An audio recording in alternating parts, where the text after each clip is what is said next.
Deborah Coleman is a crossing guard and massage therapist in Oakland, California. She's also an avid hand washer. She wasn't always this way. Her seeming obsession with cleanliness is actually well-founded.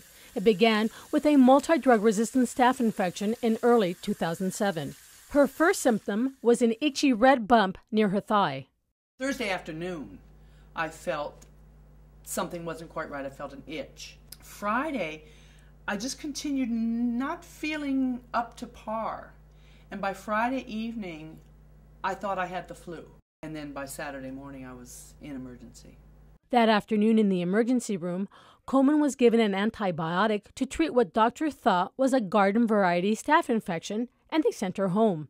By that night, she was back in the ER, where doctors diagnosed her with a potentially lethal form of drug-resistant staph, known as MRSA.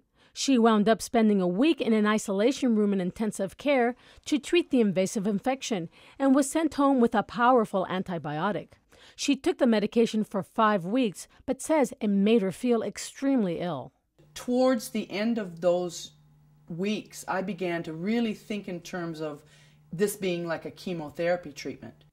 All that medical care was costing Coleman emotionally and financially. Although her insurance ended up covering most of her medical bills, Coleman realized how easily someone could be devastated by MRSA. You know, there's a lot of emotion around the expense of being ill and the stigma attached to the MRSA.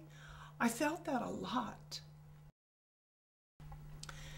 You know, I began to feel a little afraid, you know, that this could devastate me financially. When she went back to work nearly 6 weeks later, Coleman adopted new practices to protect the school children, her massage clients, and her family from MRSA infection. Now, not only does she wash her hands several times a day, she replaced all of her hand towels at home with paper ones. And on the advice of a doctor, she replaced her lavender bar soap with antibacterial liquid soap. To help protect herself, Coleman also keeps Lysol wipes in her car and laughs while talking about dirty shopping cart handles, saying they now look dangerous. And that's MRSA's legacy. You become very aware of what and who you come in contact with. It's an awareness that can affect the way you look at the world. I don't want it to change the way I view the world. You know, we're a human society, and I love people. And I want to make contact with them, you know, in some way.